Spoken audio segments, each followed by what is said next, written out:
Everyone loves an unexpected plot twist, but your education shouldn't be one of them. And nobody understands that better than Southern New Hampshire University.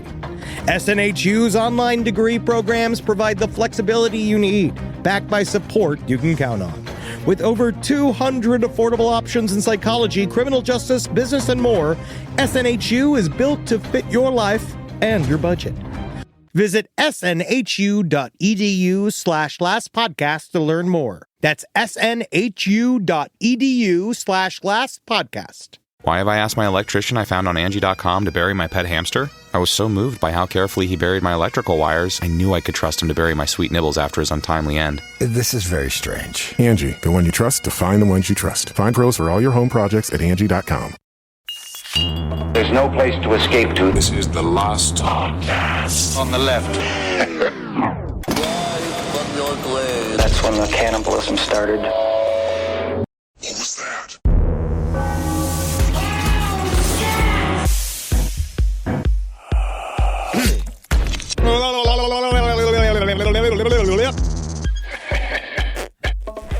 Got a tight face today. Yeah. You ever have that? That's what you gotta do. Tight Yeah.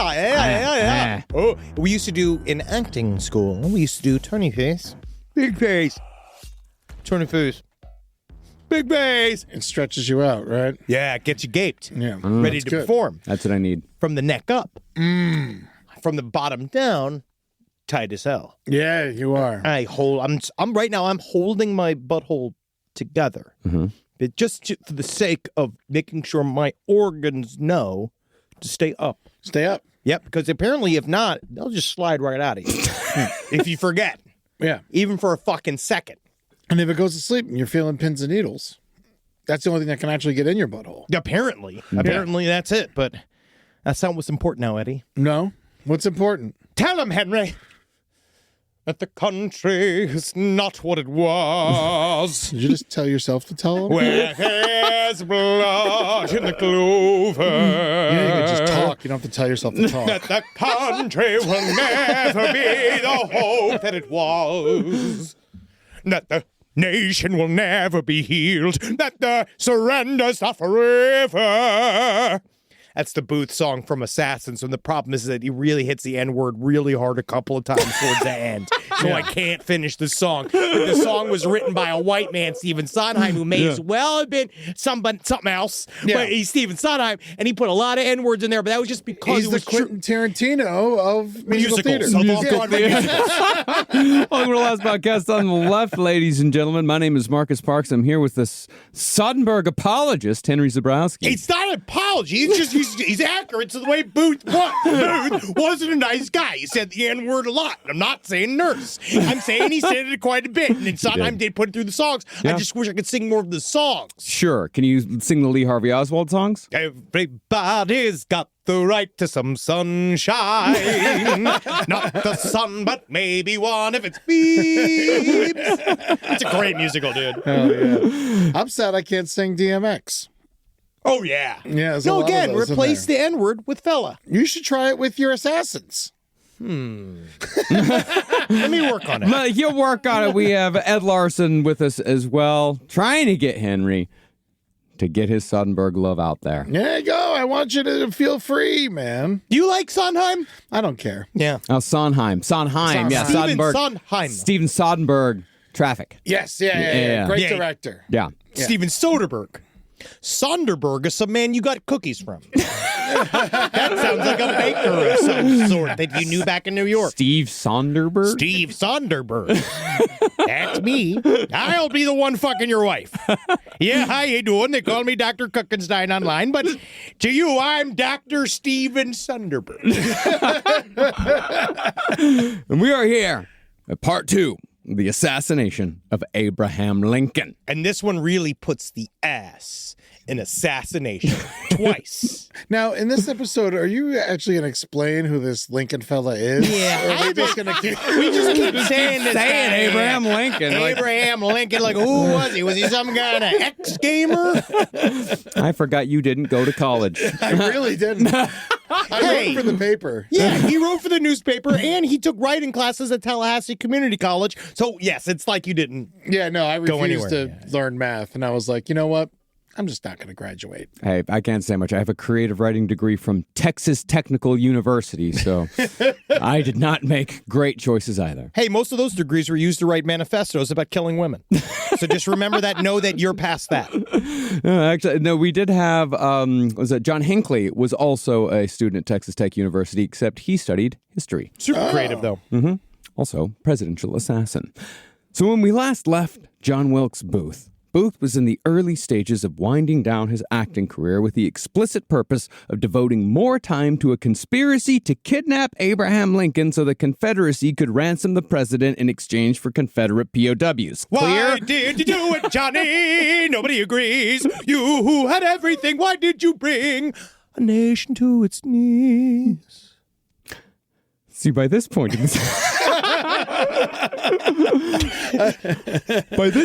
in the American Civil War, 1864, the Confederacy was on a near irreversible downward slide, and John Wilkes Booth had done absolutely nothing in service of defending his beloved institution of slavery, aside from talking a lot of shit.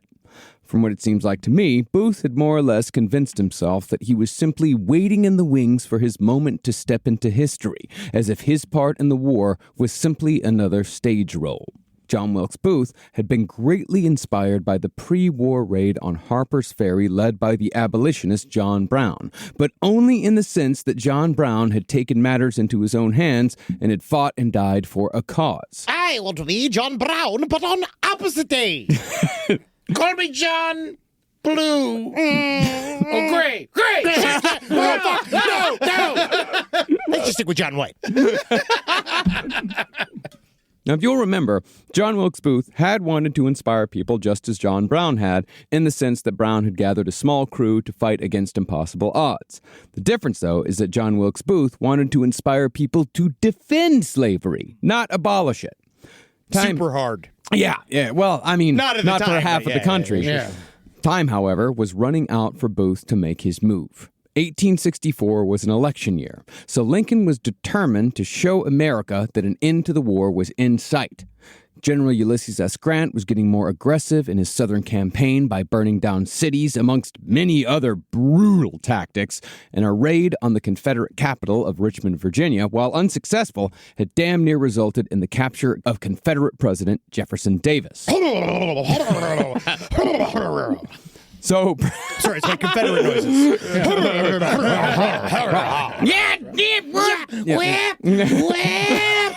I don't know how to do a goddamn lick of work myself. Honestly, I just thought cotton came that way. So, perhaps seeing that 1864 was do or die time, John Wilkes Booth began having serious discussions with other Confederates to formulate a solid plan for kidnapping Abraham Lincoln in order to trade him for Confederate POWs, thus shifting the momentum of the war. Do you think it would have helped Abraham Lincoln if he played saxophone on a big public scale? Like Bill Clinton. Yeah. I mean, it was great, and he went to McDonald's all the time. He's very likable. Do you think it would make him too funky? I don't think there were saxophones. No, I don't think so. Yeah, So- when was the saxophone? That's a whole different show. I'm not looking up. I just find it crazy to think about Confederacy, as in general. It's just they're so lazy that they want slaves, but they're so lazy to protect that laziness. They're willing to die in war. Oh yeah, man. Just work. I'll kill. Just work. I will literally kill for my Roomba. I will kill for my Roomba. I don't know how to clean the floor. Well, there's nothing romantic in work. You know, Yeah. there's no glory to be had in work and just being and just being a guy who's out in a field somewhere. There is glory in going to fight and defend your homeland, or at least there's glory in the idea of it. What about that song? That's the sound of the man working on the chain. Gang. Pretty sure they're all prisoners. Yeah. It's also sung by black men, which the Confederates do not enjoy. Unbelievable. It is.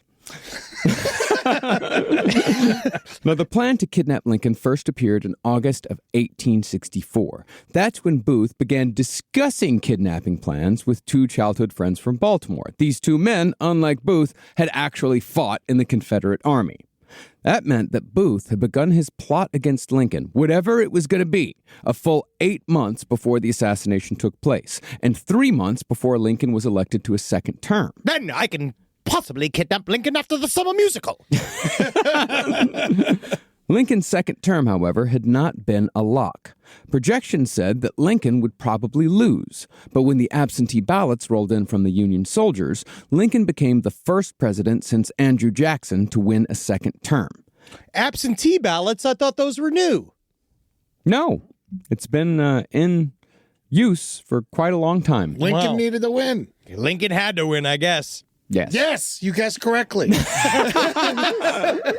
Also, it was really hard for him because he wasn't really campaigning that much because he was like in the middle of a fucking war. Yeah, it was very difficult for him. Yeah. Yeah, he's so tall as well. Very difficult.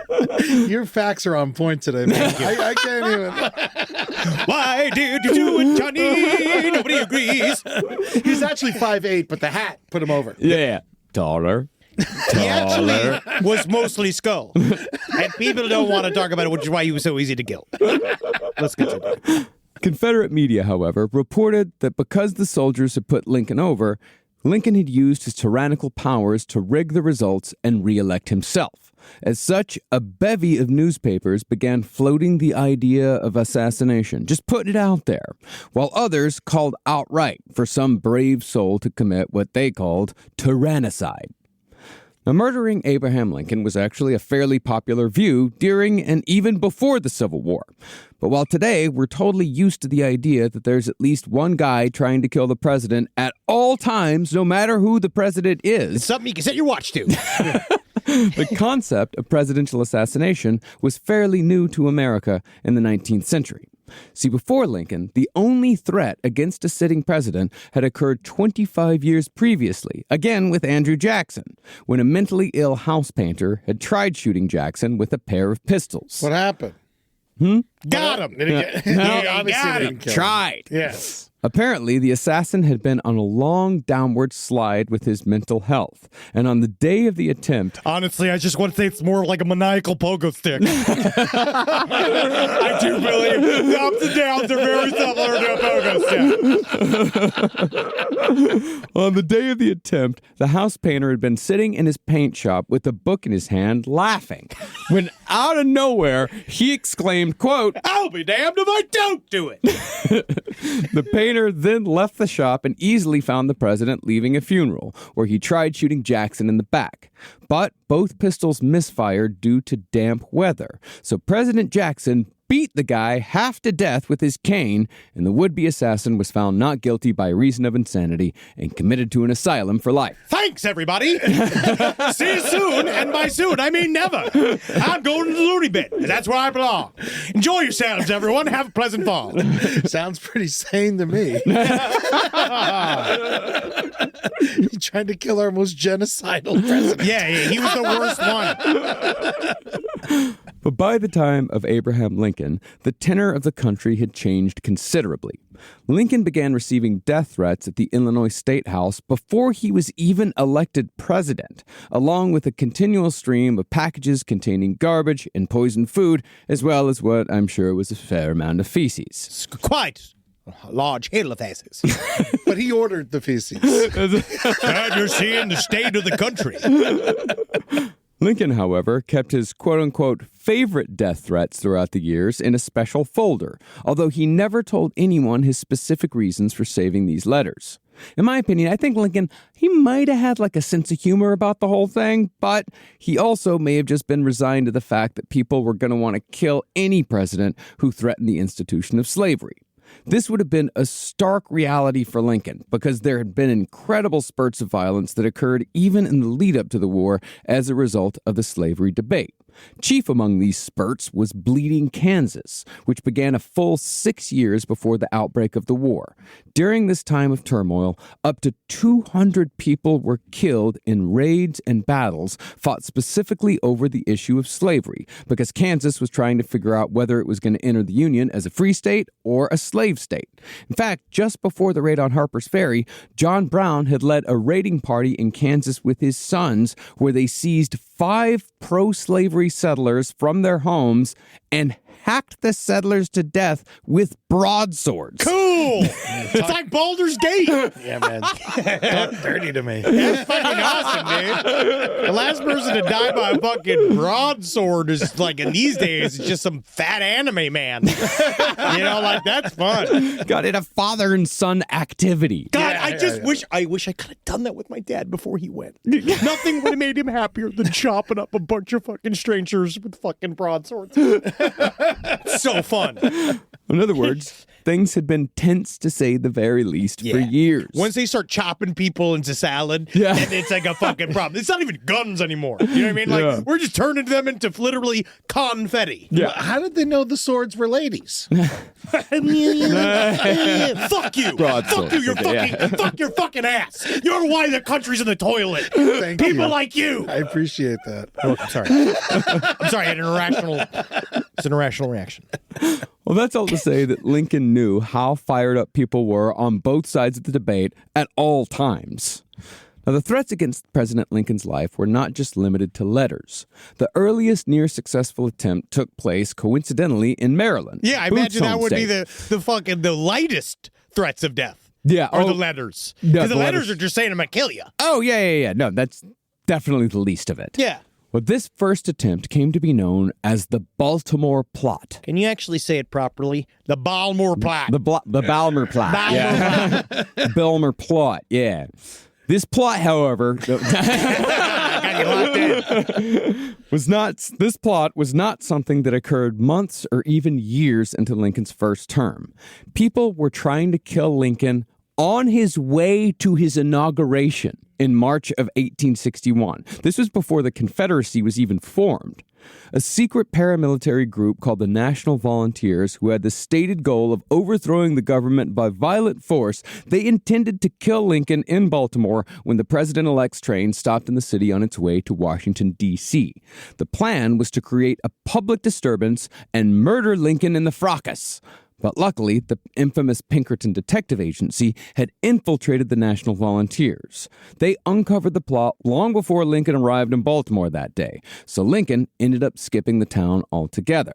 The problem was that the Baltimore plot soon became public knowledge.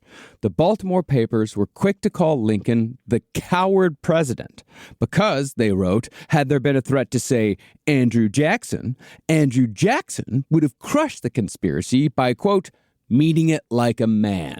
Yeah, by what? Hitting a bullet head first?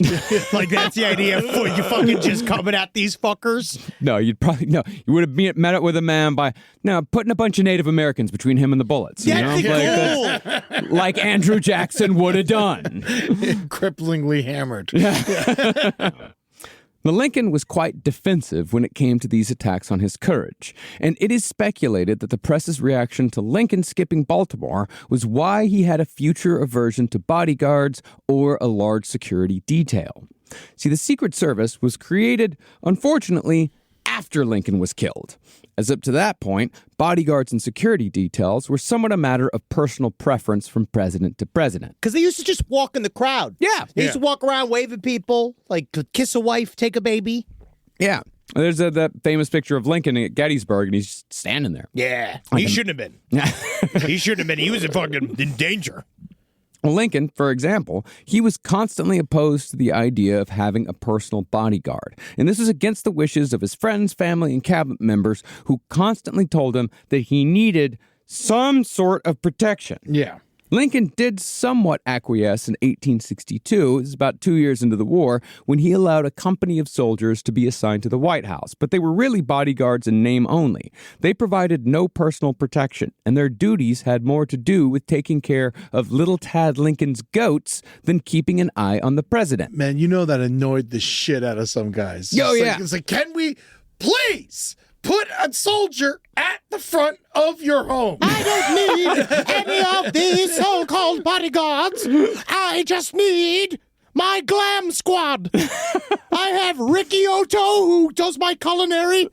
I've got Brian Kingsley, he's doing my interior design. I've got Randall, who does my clothes. And I've got old Chiba, who works on my manscaping. Oh, I will unite this country. Also, like, this might not be true, but I remember when I was learning about Lincoln for Historical Roast, they said that he would challenge people who heckled him at his speeches to wrestling matches in front of everybody. If someone started heckling him, he'd just be like, come down here and fight me. Come and on, I dare you. Beat the shit out of him in front of everyone and continue his speech. Yeah. Oh, you want to take a shot at old stinking Lincoln? I'll get you in what I call the Greek pretzel. You want to see what that's like? And I'll show you where the mustard comes from. It comes from old Lincoln's back pocket, if you know what I'm saying. All right, so come get a sample of it yourself. You want to think you're going to handle the heat? The fucking python-like arms of Abraham Lincoln. Rise from your grave. This podcast is brought to you by Squarespace. Squarespace is an all-in-one website platform that helps you stand out online. Yes, that's right. You don't have to smash your face with a hammer. You can just start a business. It's got everything you need on Squarespace, from securing your domain to building a professional site and showcasing your work all in one place. Let's say you want to show everybody how you can carve your ribs out of your lower abdomen so that you look more like a Ken doll. That's amazing. You can bring your vision to life with AI-powered design or curated templates, plus flexible editing tools that helps you create something that truly reflects your style, especially if you are somebody that is trying to corrupt the young men of America. That's what Squarespace is really going to help you. Squarespace makes it easy. It makes it easy for you to put all that together, and you just go to Squarespace and do it all. Thanks, Braden.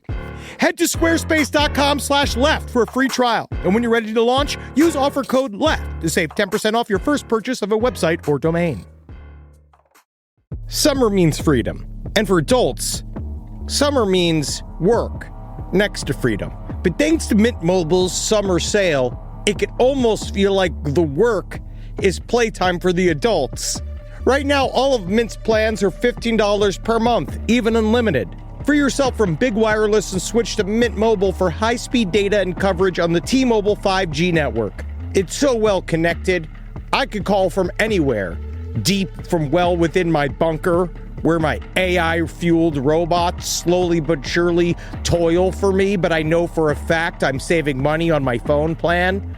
Or up above, where I'm training all of my giant Amazon female warriors who will fight in bulletproof mesh. Also, honestly, Mint Mobile's really cheap and it's really reliable, so you should use it. To get your new wireless plan for just $15 a month, go to mintmobile.com/LPOTL. That's mintmobile.com/LPOTL. Cut your wireless bill to $15 a month at mintmobile.com/LPOTL. That's it. There's no catch. Upfront payment of $45 per 3 months, $90 for 6 months, or $180 for 12 months. Plan required, $15 per month equivalent. Taxes and fees extra. Initial plan term only. Greater than 50 gigabytes may slow when network is busy. Includes up to 20 gigabyte hotspot. Capable device required. Availability, speed, and coverage varies. See mintmobile.com.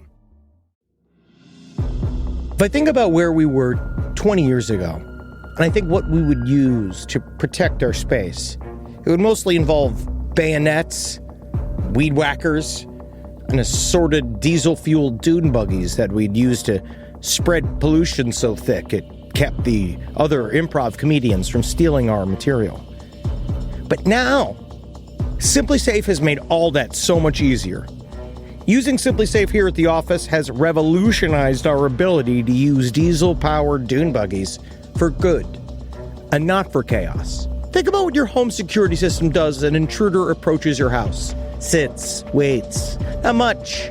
Just waits until the window breaks and then it goes, oh no. But then you get some kind of alarm and a notification. What if the whole point was to stop the chain events before it even happened? Unlike traditional security systems that'll only alert you after a break-in is already underway, SimpliSafe is designed to help stop intruders before they get inside. It helps. It goes into their mind. It makes them think of why they're doing this. I remember when we didn't have real security and all the podcasters were outside begging for our takes. Begging and scratching like a bunch of weasels.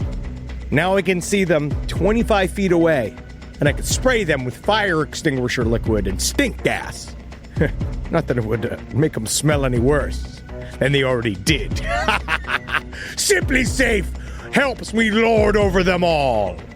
Simply Safe has been protecting your world for 20 years. Celebrate their anniversary with us and save 60% on your new Simply Safe system at simplysafe.com/LPOTL. That's 60% off at simplysafe.com/LPOTL. Plus, when you order, write in our show name in the How'd You Hear About Us survey in order to let them know we sent you. Don't forget, there's no safe like Simply Safe. Now, eventually, Secretary of War Edwin Stanton, he did appoint a cavalry detail in 1863 to guard the president when Lincoln traveled the D.C. area, especially when Lincoln rode from the White House to his summer residence on a plot of land called Soldiers' Home. Lincoln, however, thought that the security detail was unnecessary and intrusive, so he regularly slipped out of their sight while failing to tell any of his aides that he was leaving on his own. As such, Lincoln often rode back and forth between the White House and his summer residence and Soldiers' Home alone. Now, it seems insane to us that a sitting president in the middle of a civil war would take such risks with his own life. It's to the point where one could make the argument that Lincoln may have had some sort of death wish, or at least didn't care whether he lived or died. People say this, right? That he was fatalistic. They kind of blame it on they say he was a depressive. He was incredibly depressed. Yeah. Everyone in his life had died. He'd lost multiple children, his first wife, his mother at a very young age. He had a really fucking hard life. Sounds like no baggage, no problems. But, it's all, everybody's different. There was still plenty of kids and Mary Todd. Oh, yeah. Mary Todd's right there, buddy. Yeah. Well, I mean, that really has always been the craziest part of the John Wilkes Booth story. That's the thing that people always bring up in modern times. The fact that Booth was able to just walk up to the president in a public place and shoot him in the fucking head without running into a single security guard along the way. But I don't think that Lincoln's small or sometimes non-existent security detail was just about his personal pride. Nor do I think Lincoln was secretly suicidal. Quite the opposite, in fact. I actually think that Lincoln had a small security detail because it may have allowed him to live his life his way. In my purely speculative opinion. This is my favorite because we get to just speculate. We don't got fucking any stakes in this game. I think that Lincoln's small security detail and therefore the circumstances behind his untimely death were directly linked to Lincoln's true sexuality. Yes, ladies and gentlemen, it's finally time to talk about Gay Lincoln. Oh, Gay Lincoln, I can't wait to hug ya. Lincoln, I need ya. I'm so excited. And we're not just being shitheads here. No. There's 4 reasons behind this. The evidence for Abraham Lincoln being gay is extensive, if circumstantial, but I do believe that it is crucial to understanding his life and, consequently, his death. And his logs. Man, bottoming out Abraham Lincoln after he's already, because you know what his favorite meal was? Chicken fricassee. You know what chicken fricassee is? No idea. You tell me about it. It's just fat and gravy. Lumps of chicken, right? It's extremely easy to make. It's like powdered chicken. You use like flour on chicken. You make it in a big sort of roux. It's gloopy, filled with carbs, and you know for a fact that's like if you're bottoming Lincoln, it's like getting your tires stuck in the mud. And you're gonna need somebody to pull you out. Oh, homemade catcher's mitt. Oh yeah. I call it my black hole. Well, the first mention of Lincoln's possible homosexuality was in a 1926 biography written by the 3-time Pulitzer Prize-winning author Carl Sandburg, who wrote that Lincoln's friendship with a certain male lifelong chum had, quote, a streak of lavender and spots soft as May violets. Those spots is where I was kissing him. You know what I'm saying? Yeah. Cool. I just want you to know, don't be freaked out. I'm still president. Don't be freaked out. I'm the same Abe you knew. Well, I've Abe- always been this way. Okay? Just chill out. How's your wife? Shut up. You're being a fucking bummer right now. All right? I'm out with my boys. I'm hanging out with my boys. I don't need to hear about MT right now. All right? She's somewhere crying into a bonnet. Well, Abraham Lincoln's so-called chum was Joshua Fry Speed, a guy who had been partners with Lincoln in his general store back in Springfield, Illinois. This was long before Lincoln was heavily involved in politics. Apparently, before Abraham Lincoln married Mary Todd, he and Speed lived together for a period of 4 years, a period in which these two men continuously shared a bed. He had such a nice, peaceful life, him and his partner in their little store, and they could have made like little... Like, you know what it's like? It's like Schitt's Creek. it's just like Schitt's It's Creek. the apothecary, And yeah. that's also what he called his asshole. Lincoln! If he wasn't dead before, he's gonna be dead after this! Here's Josh Speed's face. He does have a little, like, I'm up to no good smile. He does look like a Lincoln kisser, yeah. He's mischievous. He's definitely mischievous. That's a Lincoln kisser. And a lot of historians, people who really push back hard against the gay Lincoln thing, like they say that it was not uncommon for men to share a bed during this time period. And they're absolutely right. It wasn't. But not for 4 years. You're telling me you can't scare up an extra bed in 4 years? Hey! Josh, what are you doing getting another bed? Hey, I love smelling you when you sleep. You're my best friend. The last thing I want to do is not smell you when we're asleep, because obviously we're both wrapped in wool all day long, working in the heat, and I'm a wrestler. I'm a big old gangly wrestler. Can you imagine what my chest smells like? I like it. Yeah. The idea of being within 8 inches of Ed for longer than an hour. Ed. Yeah. I know you do. I know you do. You showed evidence last night. Yeah. I mean, we've had the touch for too long before. Yeah, so, I mean, but it sucks. happens. It does suck. You avoid it. They didn't say he liked sharing the bed. It was just better than sleeping on the dirt floor. You're in the middle of a cabin in Illinois. There's nowhere else to sleep. Wow. You think you didn't like it? I mean, who knows? I don't know. I'm devil's advocate. Wow. Yeah. I think, I do think that they were fucking, yes. Please make your position clear, Edward. Make your position clear. I just like to play devil's advocate. Good, But as you should. It's pretty clear that they were fucking. Yeah. Well, furthermore, Lincoln briefly called off his engagement to Mary Todd when Joshua Speed suddenly left Springfield, because Speed's absence had sent Lincoln into a deep depression.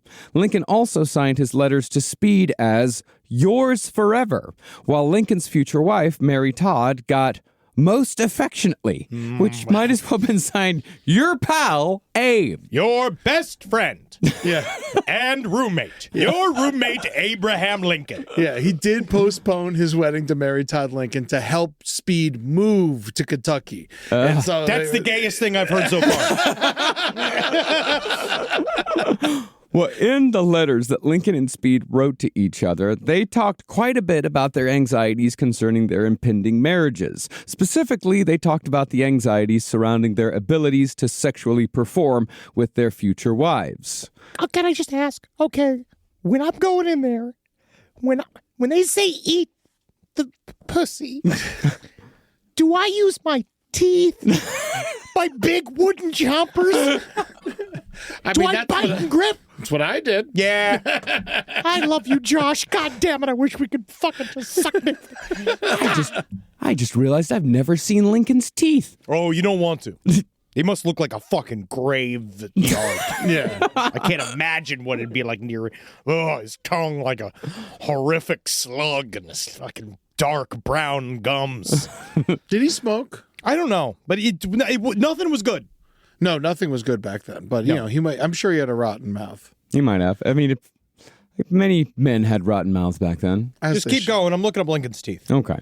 Well, Joshua Speed was not Lincoln's only known dalliance. In his early 20s, Lincoln hired a 19-year-old man named William Green to work at his store. But Lincoln and Green also shared a particularly small cot. Most tellingly, Green also wrote at one point that Lincoln had thighs that were, quote, as perfect as a human being could be. And I showed Ed my thighs the other day, and I want you to look at them too, only just because you've never said anything like that to me. And I also haven't. believe that my thighs are the best thing that I have. I've seen your thighs a lot. I agree that your thighs are the best thing you have. I just didn't necessarily feel like I had to say they were beautiful. They're pretty good. Yeah, they're fine. I mean, they've got ham-like qualities. Yeah, you like ham. Like hanging ham. And I do enjoy ham.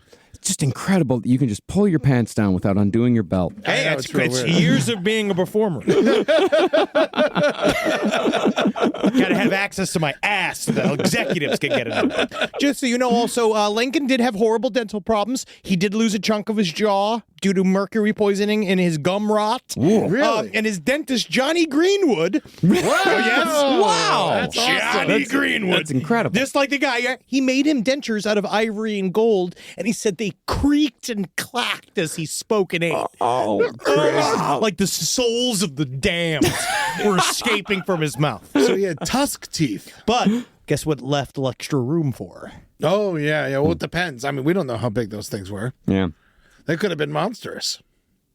Now, you might say that all of these things with all these guys, they might have just been youthful affairs. Sure. You might even say that Lincoln had fully suppressed his true nature by the time he'd become president. Yeah. But that discounts the case of Lincoln's aforementioned summer residence, Soldier's Home, which to me sounds like the name of a fucking San Diego gay bar that specifically serves Marines. Yeah, it very much sounds like a buffet that someone rings a bell at. There's just a bunch of ass hanging out of the window. But rough, soldier ass, battle-hardened ass. Soldiers are home!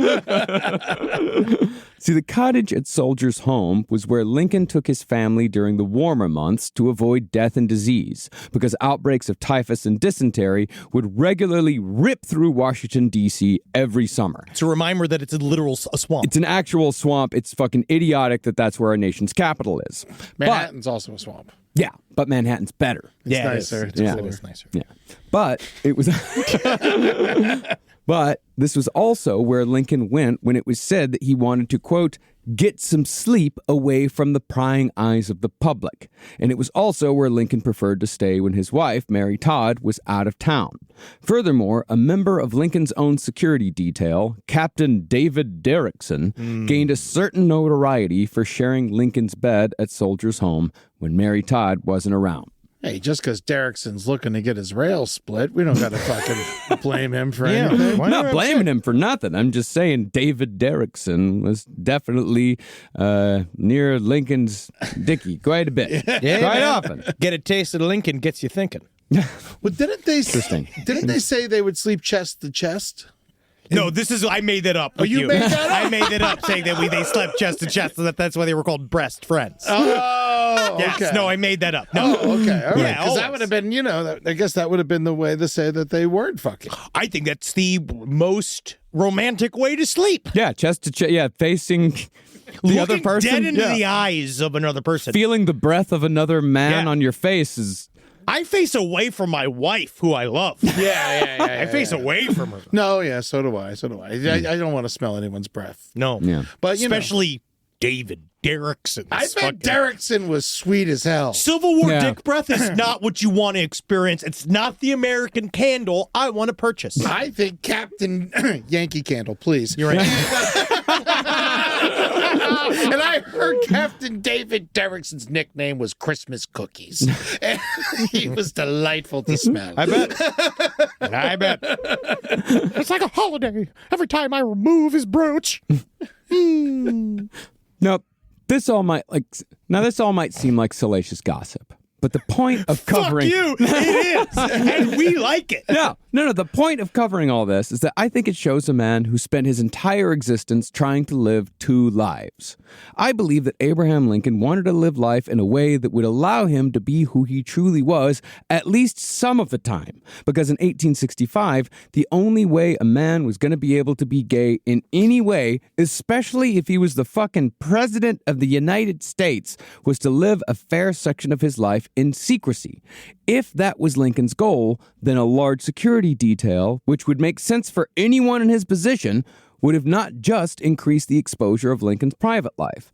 It would have also made it nearly impossible for him to sneak off by himself to get the sort of privacy that he would need to live at least a sliver of his life as he wanted to live it. And it's also like a lot of like homosexual acts at the time were considered to be illegal. Like they were, depending on what Not state you're in. considered to be, they were illegal. Yeah, so yeah, he you had, would be thrown in prison. He had to, but he also was a man that really like, you know, we always talk about how like there are modern guys born in every fucking generation. They just don't like, how the fuck am I here? Yeah. Abraham Lincoln kind of was like that, where he definitely knew that he was a man of the moment. And he also knew that like he tried like a real man wanting to live life on his terms. Yeah. And so I could see him creating a very extravagant system in order to hide this lifestyle just so that he can be himself sometimes. Yeah. But the problem here is that the precedent of a nearly non-existent security detail had long been set by the time John Wilkes Booth showed up at Ford's Theater with a pistol. And while low security may have given Lincoln some happiness, if that was indeed the motivation, it also directly resulted in his untimely death. And that's how his gayness leads to him getting shot. That's crazy. That's technically theory. Well, I would say it would more like society's non-acceptance I'm not of going his to blame gayness. Lincoln. I'm not going to blame Lincoln. You're right. Lincoln's not their fault. Yeah, no. Except for all the stuff that he did that made people angry. But then again, he did correct stuff because he was president. Yeah, it was all good stuff. Yes. Yeah. Now, tellingly, John Wilkes Booth's original plan to kidnap Lincoln was in fact to intercept the president while he was traveling from the White House to Soldiers' Home. And the Confederacy had even considered pulling it off themselves as far back as 1862, although I don't know exactly why they never pulled the trigger on the plan. They were in full, what's called black flag warfare. So everybody was on the table. Everything was on the table during the Civil War. Yeah, I wonder why. Maybe they just felt like they didn't want to get that heat back on them. Could be, yeah. Or it might also have been like, well, that's not chivalrous. That's not, whatever. Yeah, they still were in that realm of warfare. They would literally line up and wait to get shot. Yeah. It's fucking crazy. Yeah, it was stupid. John Wilkes Booth, however, he at the very least recognized that, like John Brown, he needed a crew. So, looking for more direction, Booth made his way to the Confederacy's home base in the North in October of 1864, just before Lincoln's second election victory. This sanctuary was located way up in Canada. Yeah, you guys are fucking a part of our bullshit too. Yeah. Yeah, you fucking pieces of shit. Act like you're better than us. You ain't. You know what? The shitty thing is that they can technically say that they weren't a part of it because all this happened before Canada was actually a country. What was it? Province. Oh. Colony. All right, Canada, you're absolved. Yeah. Yeah, it was basically just somewhere where they can go hide. Yeah, it's cold though. Personally, I was actually, yeah, it's very cold. But personally, I was actually shocked to discover that the Confederates had built their own little nest in none other than Montreal. SideStoriesLPOTL@gmail.com. If you're in the Montreal area and know anything about this, I would love to find out what you guys know. The idea that it was it really was a spy haven for the Confederacy. Oh, Montreal was home to so many Confederate agents that it was called Little Richmond, after the Confederate capital. According to an article in the Montreal Gazette, Montreal during the Civil War was like the Casablanca of its time, as it acted as a hub for spies, plotters, and Confederate soldiers on the run. Meanwhile, like, Montreal's the sexiest city in the world, and you can just imagine these horrific hicks from fucking Arkansas just up there being like, what they doing them thin-ass bagels? What they doing them? What is this? There's some kind of syrup. I don't like bagels. I don't like bagels. I like bread. I like flat-ass bread. Where did the French stand on our Civil War? No one really came to the South side. I believe the French were on our side. Yeah. Like, I believe the French supported the Union. I know there were lots of French in the South because of Louisiana and all that shit. Yeah. And so maybe that's why Montreal was like a way to be a Confederate hotspot. That's very interesting. And also the piracy that was around. Like, I imagine it all kind of works together. Louisiana, if I remember correctly, though, was kind of like in an odd spot when it came to the Civil War, because I know they had started Reconstruction in Louisiana before the Civul War was even over. So, Louisiana, I think, was like kind of a strange place. Amen to that. Love that place, though. Well, interestingly, especially considering Canada's oft-touted status as a safe haven for escaped slaves, Montreal fully welcome the Confederates. Using a vast network of agents, the Confederacy used Montreal as a sanctuary where they could hide out after committing bank robberies in the border states, or they'd use it as a base to attempt just these fucking insane plans. Like, they planned to blow up the White House using landmines. They planned to burn down New York City. They came very close. They burned down P.T. Barnum's museum, like the dime museum, like the New York plot is insane. They waged biological warfare, or attempted to wage biological warfare, using clothing that they believed was infected with yellow fever. Why didn't they just want to kill Lincoln? I honestly, it's so weird to me that they would do all of this, but they wouldn't kill the president. Yeah, it is strange to me as well. I mean, didn't the Canadians burn down the White House at one point? Yeah, that was during that was like 1812 or something. Whole different It thing. was a mistake. Some guy sneezed. It was a whole thing. It was a horse there. It's a whole There's no reason to get into all that. I mean, the plot to use yellow fever to wage biological warfare, I mean, that's not how yellow fever works. We know now that it's spread by mosquitoes, but the Confederacy still engaged in a plot to kill large numbers of Northern civilians and Union troops by using infected clothing sold at auction. And the whole plan was originated by agents in Montreal. Now, as far as how official all this was, the Confederate president, Jefferson Davis, set up their Canadian outpost in Montreal himself using the modern equivalent of $20 million. And a Canadian bank operated by Montreal's former mayor helped the Confederates launder money. The central location of the Confederate operation in Montreal, however, was the city's most impressive and fashionable hotel at the time, St. Lawrence Hall, and it was at this hotel that John Wilkes Booth arrived in October of 1864. Booth checked himself in and thereafter spent 10 days hanging out with his fellow Confederates, playing card games and billiards while discussing his kidnapping plan with various Confederate agents. By the end of Booth's stay, he was, in effect, a Confederate agent himself, although it doesn't seem like he left with any specific orders. There were a lot of guys like this, it seems like, in the Confederacy. Like, almost, I wouldn't necessarily say agents of chaos, but more like, yeah, give him some money, see what he can do. Like, see what he can pull off. No, it's because it's a perfect example. It's asymmetric warfare, and it's a perfect place for mercenaries and people that just like to kill other people and do stuff in the shenanigans and do things in the name of war. Yeah. Because they can. They can get away with it. And it's a good investment to not hire labor. Yes. And Booth did actually leave with a Confederate stipend worth the modern equivalent of $30,000, which is no small sum. No. But more importantly, John Wilkes Booth also had in his possession a letter of introduction to a Confederate agent in Maryland who could help Booth with the kidnapping of Abraham Lincoln. That agent's name was Dr. Samuel Mudd. Through Dr. Mudd, John Wilkes Booth would... It sounds unreal. Honestly, I have to take a shit. I'm about to become Dr. Mudd. I'm about to fucking graduate from shit medical school. Thank you, Henry. Now we can move past it. I can't. Just like for days, I'd just be like, they call me Dr. Mudd. Good morning. How are you? And I'm interested in slaves. That just, it's been going over and over in my head. It sounds like a Primus song. It's a They Might Be Giants song. Yeah, oh. It's just Dr. Worm. Well, through Dr. Mudd, John Wilkes Booth would begin to put together a crew to enact his plan to kidnap the president. But when that plan inevitably failed months later, it would be these same men who would conspire to kill Lincoln instead. Now, Dr. Mudd was a slave owner. Must be Dr. Mudd. Yep, I'm just sitting there just low. Nothing special. Nothing to write home about. Just old Dr. Mudd. Well, I'll give you a clue to my specialty is. Yep. There's a dookie poo-poo. There's a little bit of dookie poo-poo now.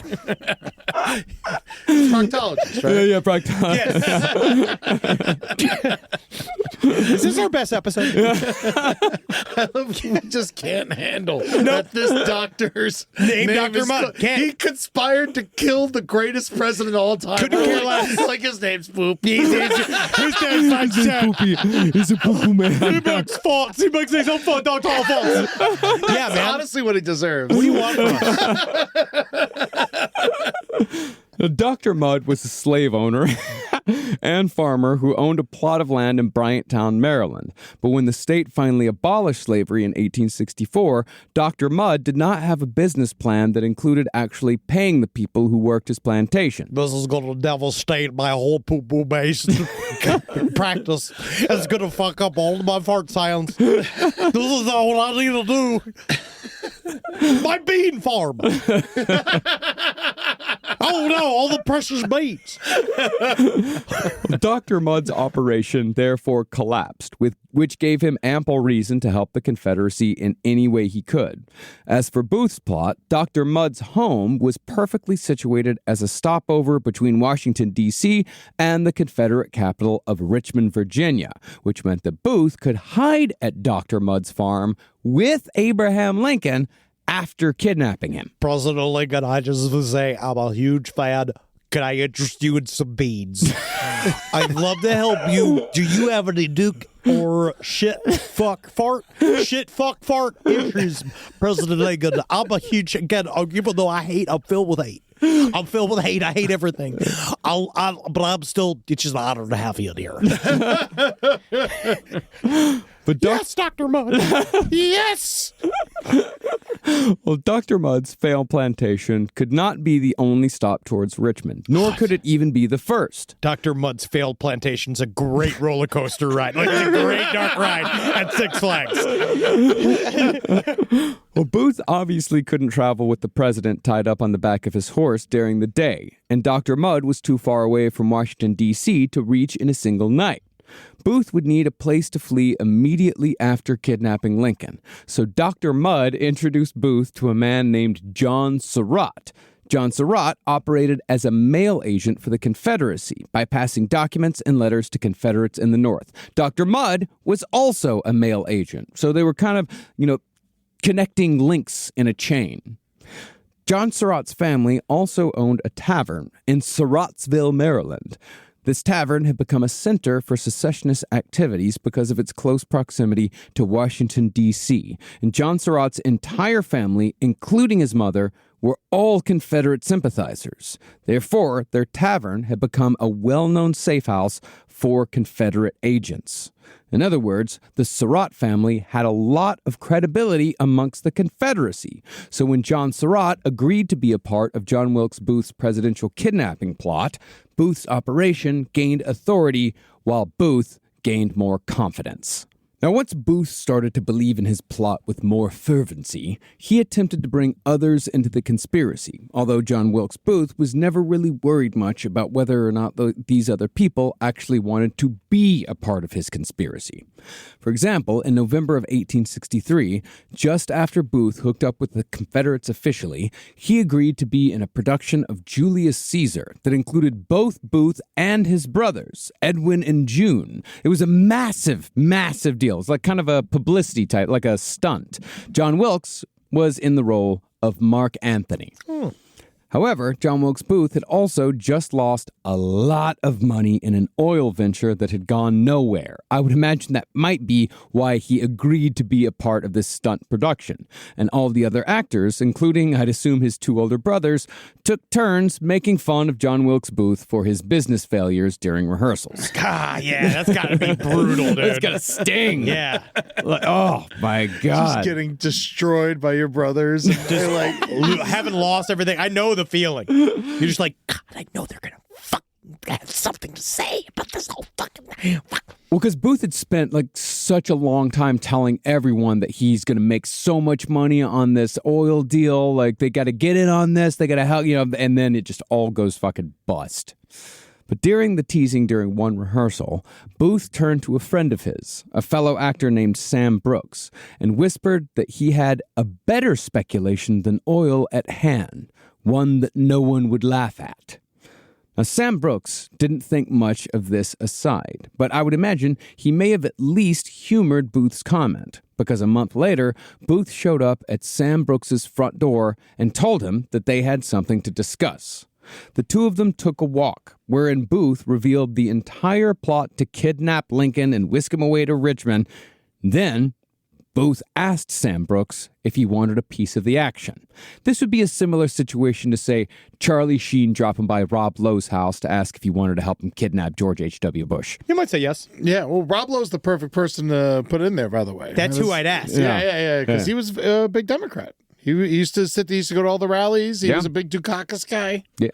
He also did the thing where I'm going to say this to both of you. You've ever have a concrete plan to kidnap a politician? Don't tell me. Yeah. I don't want to know. No, Okay. and I'm also not going to use you. Just go do it. Yeah. No, you're the worst person to use. I'm the distraction. Yeah. Yeah. I dress up like a lady. I go in. I wear my tube top. I fall over a chair. My tits fall out. I go, whoa, no. You got a big mouth. Your mouth's too big. Yeah. We're never going to get there. I'll use it. Rise from your grave. Last Podcast on the Left is excited to collaborate with Audible. Audible has a massive range of ad-free crime fiction, nonfiction, and true crime podcasts. You know, there's so many things you could do while you're listening to an audiobook. You can clean up your own personal crime scene. And that's easy to do, and you can learn it all from books. Some people also listen to audiobooks to go to sleep. But you could check out podcasts like This American Life, titles from true crime greats like Michael Connelly and Agatha Christie, and Audible originals like Dr. Death, The Cowboy. You can find whatever you're looking for on Audible. Plus, you can multitask while you do it. Find your next mystery on Audible. Audible. Stories that speak to you. New members can start listening with a 30-day free trial at audible.com/left. Is there anything better than a summer evening outdoors? Enjoy your space to the fullest with new greenery from Fast Growing Trees. I love a big, thick bush. Fast Growing Trees is America's largest, most trusted online nursery, and they can send me a big, thick bush any time of the day. It arrives at work. It arrives at my car. I can pinpoint on a Google map where it is. Send me a big, thick, brown bush. And they send it immediately when they have it, because sometimes the shaver comes to town. I remember one time I ordered a cherrywood tree from Fast Growing Trees. And my God, I couldn't cut it down, no matter what my father told me to do. I had to lie to him about it. And next thing you know, I became the first president of the United States of America. And even you can become the first president of the United States of America with Fast Growing Trees. Right now, get up to half off select summer planning essentials, plus get an additional 20% off your first purchase with code LEFT at checkout. That's an additional 20% off at fastgrowingtrees.com with code LEFT at checkout. Offer is valid for a limited time only. Terms and conditions apply.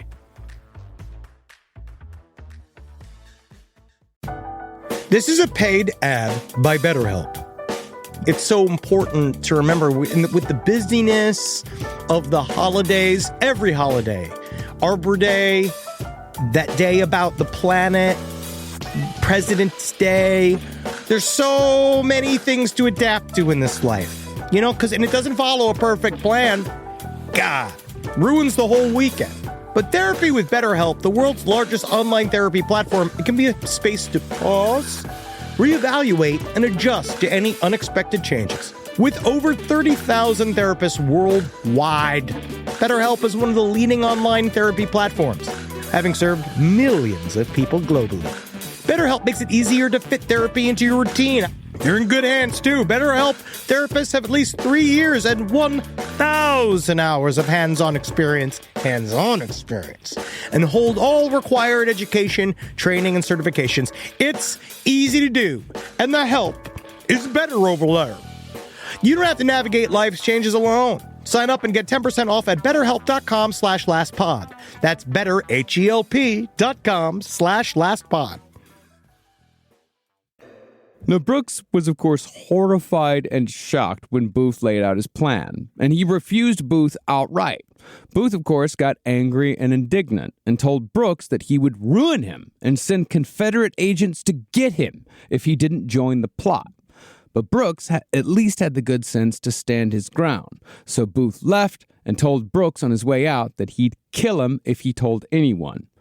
Booth continued to send Brooks threatening and desperate letters for months afterwards, but Brooks still had to continue performing beside Booth and his brothers in Julius Caesar and was unable to tell anyone about Booth's insane plot because he truly believed Booth would have him killed if he did.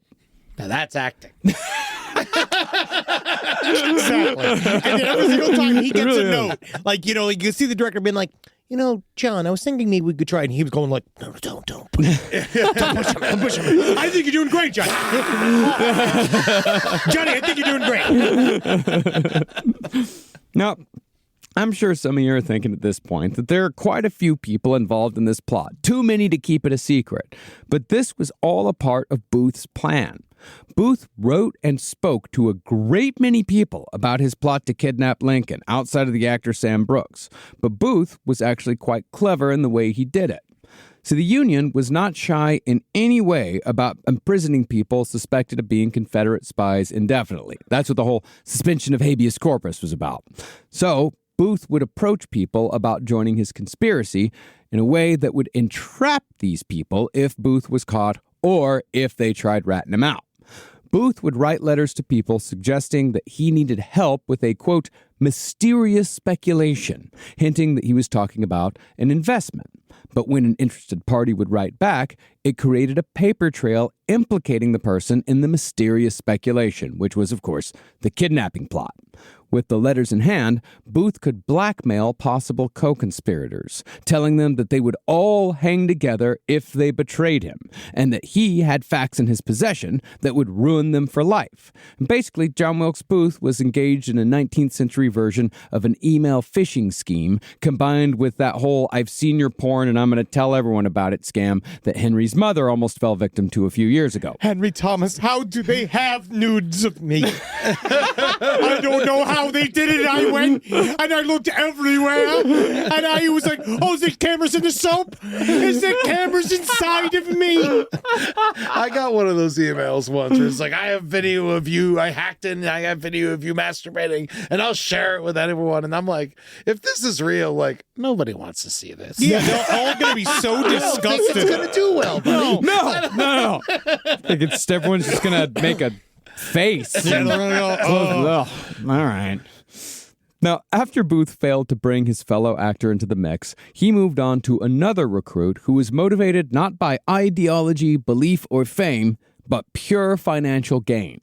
This recruit was a German immigrant named George Atzerodt.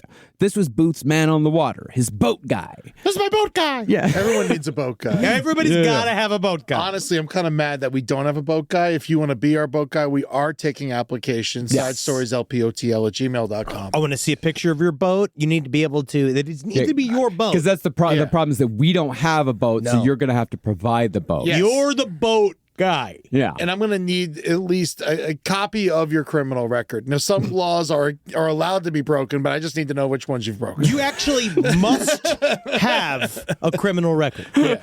But a fun one. Yes. Yes.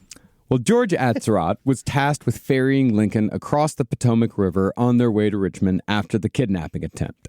Atzerodt was sort of the ghoul of the group, described as grimy and consumptive, a man who would go years without changing his clothes, then brag about that fact. Hey, smell me from over there? No, he's a German immigrant. Can you smell me from over, sir? Much better. Yeah. Can you smell my stink? Yes, I can smell you quite well, George. Good. That's the goal. Wait on the water. Yes, it's funny, right? Oh, even on the water, the stinky water, I am stinkier. Stinky water. The stinky water of the Mississippi. I am the most stinky. I am the stinkiest thing up on it. Even worse than Dr. Mudd's practice. Take me to Dr. Mudd. Well, Atzerodt also had a spinal curvature which stooped his posture, and he always walked with his head in that permanent nu metal tilt to the side. No. Do you think he couldn't take his clothes off and that's why he never changed? I cannot remove the buttons because it is too complicated for my two-fingered hands. This is the best sailor they could find. I do boats. I don't do clothes. Well, Atzerodt was also an alcoholic. He had absolutely no beliefs in anything. Also, that is important to remember, 4 hour, you have to be an alcoholic to be our boat guy. And have no beliefs in anything. Yes, Yeah, please. yeah, you definitely, nihilists only. Please. So when Atzerodt's carriage painting business failed at the start of the Civil War, he made his drinking money by ferrying men and supplies across the Potomac for the Confederacy, which is why he was the perfect person to ferry Lincoln in Booth's plot. It did, however, take both John Wilkes Booth and his Confederate darling, John Surratt, to convince Atzerodt to join the conspiracy. But join Atzerodt did, and the crew continued to grow. Now, John Surratt actually ended up being the key member of Booth's crew, because besides his extensive Confederate contacts, Surratt ended up recruiting the majority of the people involved. Through Surratt, Booth also gained a local geography expert, a hunter named David Harold. Harold also had access to pharmaceuticals like chloroform, which would be very helpful in a kidnapping attempt. The final addition to the crew, though, was the muscle. Booth rounded out his team with the final addition of a powerful 21-year-old Confederate soldier named Lewis Powell. Powell would prove to be one of the most violent members of Booth's cell when the plan changed from kidnapping to assassination. He does seem like the only one worth anything. Powell? Yeah, of their team. What do you mean? Oh, you mean like as far as Any skill use, goes? Yeah. Yeah. Well, he's just strong. Yeah. I mean, the boat guy, all he is a boat guy. Yeah. And, well, I mean, really, in the end, the only successful one was Booth. Also, I will overcome Lincoln with my sting. He will never be able to deal with how smelly my furnace is because of his need to inspect it.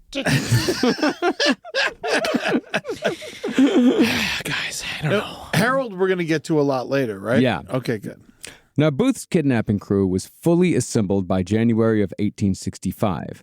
But while you might think Booth would be at the height of his confidence, it seems like the impending reality of having to actually do something towards the war effort was making Booth a little crabby.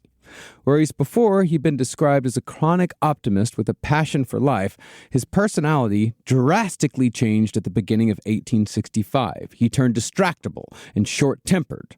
Booth in the past had spent his time either acting or socializing, but he was beginning to drop out of performances with more regularity, and he'd stopped attending social functions by using increasingly outlandish lies as excuses.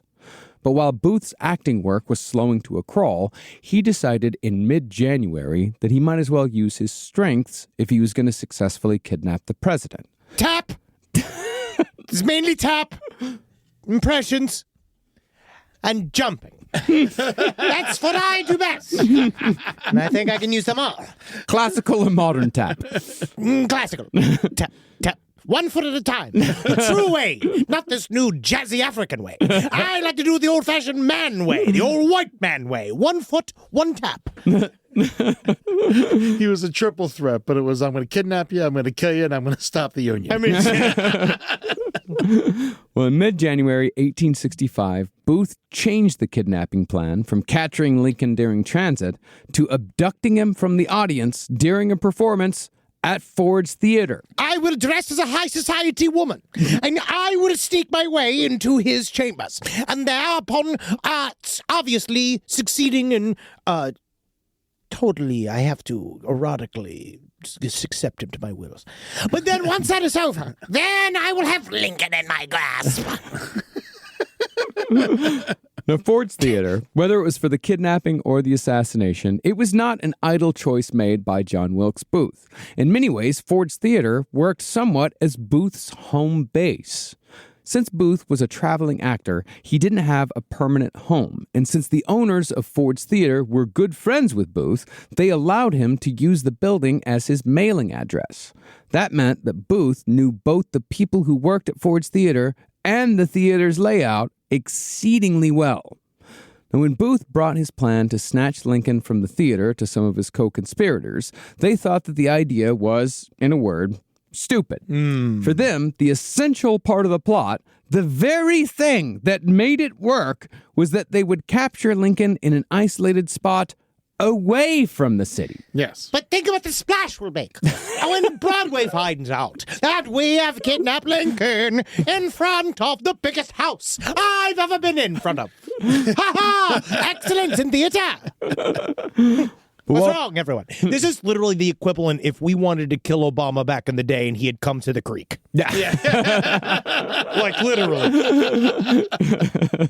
I did know that place inside. I knew every fucking square inch of that place. Oh, yeah. We could have offered him some Molly in that back room. He never would have come out. Now that he's fucking Jennifer Aniston.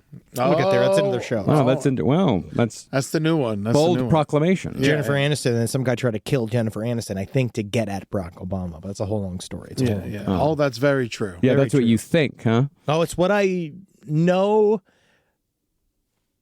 There we No? go. It's what I know. But while Booth was having to convince people that his plan was sound, his window for saving the Confederacy was rapidly coming to a close. By early 1865, it was a foregone conclusion that the Confederacy was in its last days, because their food, manpower, arms, and supplies were nearly gone. In fact, the Confederacy was desperately trying to negotiate an end to the war, although even after losing hundreds of thousands of men to combat and disease, even though their cities were on fire, they were still stubbornly holding out for a compromise that let them keep their slaves. Well, after they lost all their arms, they're going to need the slaves. That's the problem. Yes, Edward. Yeah, that's right. Yep, that's very true. Oh, very much so. Well, just the idea of this whole war has been fought on this one thing. And it's like, nah, listen, we're as done with this war as you are, and we are as sick of the bloodshed as much as everybody else, but can we keep our human chattel? Like, listen, I know we've been fighting this whole thing. It seems to be a misunderstanding. And I know that it is the reason why the war began. In the first place. But what say we just stop the fighting part and just act like nothing happened? We'd be all fine with that. We're all fine with that. Now, Abraham Lincoln knew exactly what the score was here, so he wasn't going to stop until this shit was done. So whether John Wilkes Booth knew it or not, the war was all but unwinnable for the South by the time Lincoln's second inauguration rolled around. Lincoln's second inauguration, however, gives us occasion to talk about one of the other incredible coincidences when it comes to his assassination. And this coincidence may also be one of the assassination's secret motivations. Now, this is even more salacious than the gay stuff. Yeah, no, this is super salacious, but it is also extremely interesting, and it might be a bit of a motivation. See, John Wilkes Booth actually attended Lincoln's second inauguration, but he was only able to do so using a ticket provided by his secret fiancée, Lucy Hale, who is one of the more unfortunate innocent bystanders in this tale. Lucy Hale was basically an attractive society girl who'd caught the eye of John Wilkes Booth. But ironically, Lucy Hale was also the daughter of an outspoken abolitionist senator from New Hampshire. The only thing I want to free, good sir, is your daughter's pussy from her underwear. I'm sorry. You cracked yourself up with that one, I saw. I really did.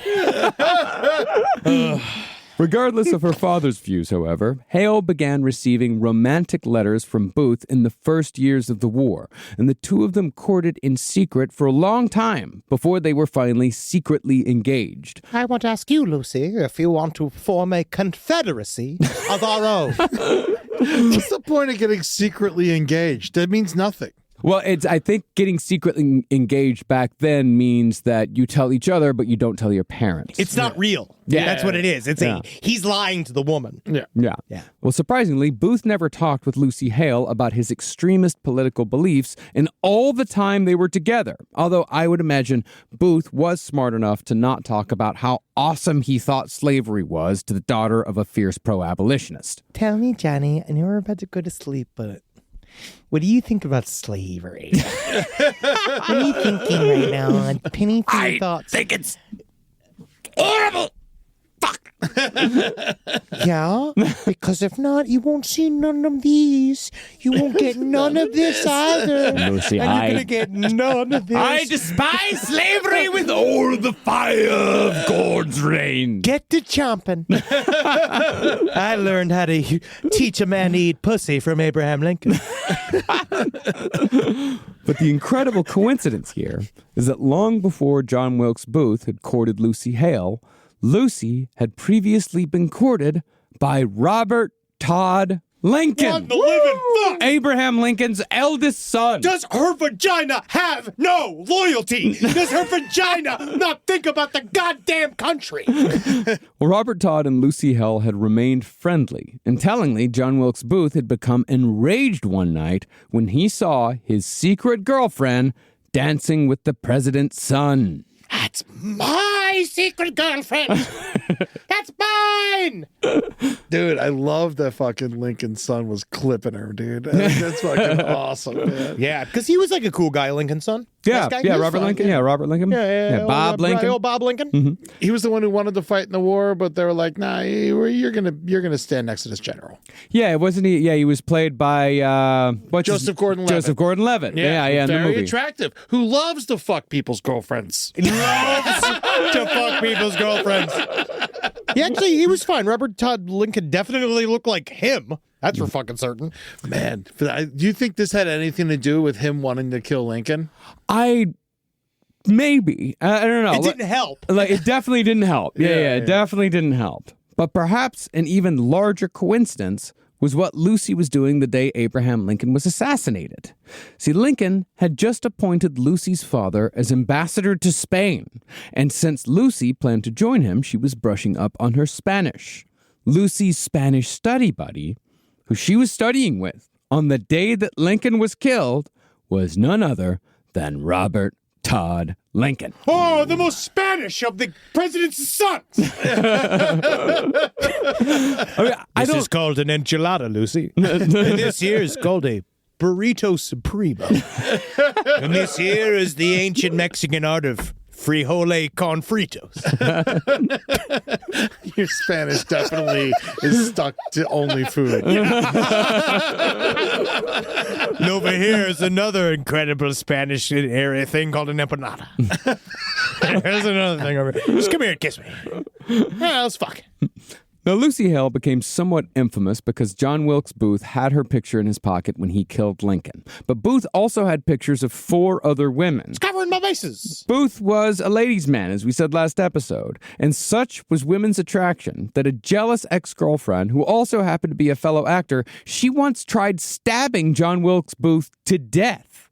But that's all to say that Booth had many sides that he showed to many different people. So I do agree with most historians when they say that Lucy Hale was just as shocked as anyone else when her secret fiancé murdered the president. Probably would have been a good idea to keep that secret a secret at that point. The problem was that they found her picture and she was popular. So they went to her and be like, so why does John Wilkes Booth have a picture of you? Because they used to give pictures as like a gift from person. Like she would have given him, she would have needed to have given him that picture. And she was also, by the time of, around the time of the assassination, they had started to be seen in public together. Like, I think, he had even had dinner with Lucy Hale's, mother.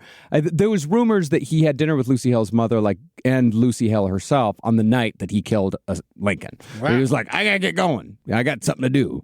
But I don't think that he knew that she was studying with Robert Todd Lincoln that day. I think it was just a complete and total, and he had already planned to kill Lincoln that night anyway. It's just absolute coincidence that, John Wilkes Booth's secret girlfriend was hanging out with the son of the man he was killing that Well, I'll night. tell you what's definitely finito. Your tutoring sessions with that son of a bitch's son. Oh, they are estapioed. Oh, they are overto.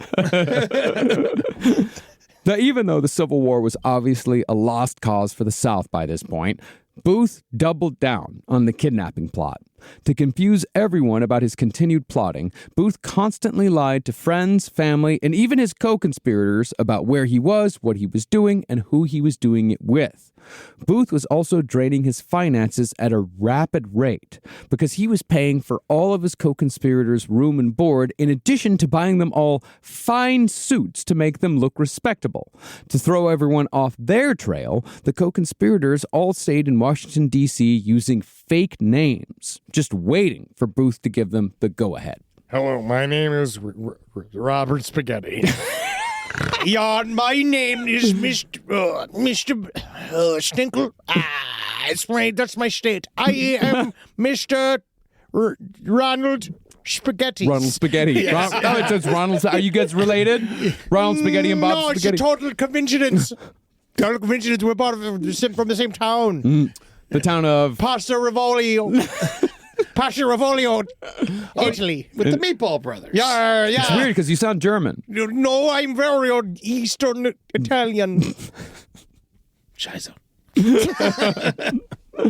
Now, while you may think that the plot to kidnap Lincoln was simply a plan that lost steam, Booth and his gang of Confederates did make a bona fide attempt at snatching the president in the spring of 1865.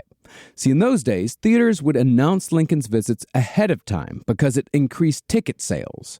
So when Booth got word that Lincoln had tickets to an upcoming performance at Ford's Theater, he finally set his kidnapping plan into motion. On March 15th, Booth gathered his team at Ford's Theater in anticipation of Lincoln's visit, where Booth familiarized them with both the layout of the theater and his grand plan itself. On Booth's cue, one of the co-conspirators would rush the president's box and seize Lincoln, while Booth and another accomplice would follow him with handcuffs. Once properly seized, Lincoln would be lowered from the box to the stage, with, I suppose, a rope or something similar. Well, he has very long clothes on. We'll strip him down to the very bottom of his nudeness, and then we will tie those clothes together into a tether. We'll throw him over. Yes, I can see it now. Like a giant chandelier. Lincoln will swing above the audience. No, they'll see our plot is a most righteous one. You throw him and I will catch him. That was the plan. Yeah. Like a javelin. He's supposedly shaped like a spear. Well, another collaborator was supposed to be waiting to catch Lincoln. He was going to be down on stage. He'd come from backstage and catch Lincoln to make sure he didn't die going head first. And that's why I'm bringing the basket. Yeah. I got the basket because I measured it to the president's length. Booth, two other guys, they would leap down after him using Booth's patented stage stunt techniques. It's a 1, a 2, and a jump. It's that easy. So remember, that's what Booth was known for. He was the action star. He was a stunt man. I jump. Yeah. And tap? 1 foot at a time. Well, all the guys, once they were on stage, they would surround the president and hustle him out of the building, where a carriage would be waiting in the alley to whisk them all out of the city as fast as possible. It's like we've already done it. Now, the co-conspirators were not exactly sold on Booth's plan, and not just because it was obviously really fucking stupid. You want us to just get him. So that's the big... Great plan, Booth. Get her. Really, their biggest problem with the plan was the end game, the idea that Lincoln could be exchanged for a large number of Confederate POWs who could turn the tide of war. The reason why they had a problem with this part is because there had already been a big POW exchange between North and South earlier that year that had accomplished nothing, and 1,000 more Confederate POWs had been freed on the very day that Booth was pitching the plan to kidnap the president for this very purpose. I mean, and also, that's not even to mention the fact that we're going to get into it, I think, in episode 3 or 4 when we talk about the men who hunted Booth, but these Civil War POW camps were hell on earth. Oh, Yeah. I can't even imagine. But- Just the nice houses were bad. The living in a house Yeah. as a rich person sucked. No, the men would come out of these if they survived, they would come out of them ghosts. Yeah. Like not just malnourished, but mentally broken. Yeah, they're not going to win a war for you. No. At this point. First of all, they got caught. Yeah. And second of Do you all, have any idea how long you have to hear?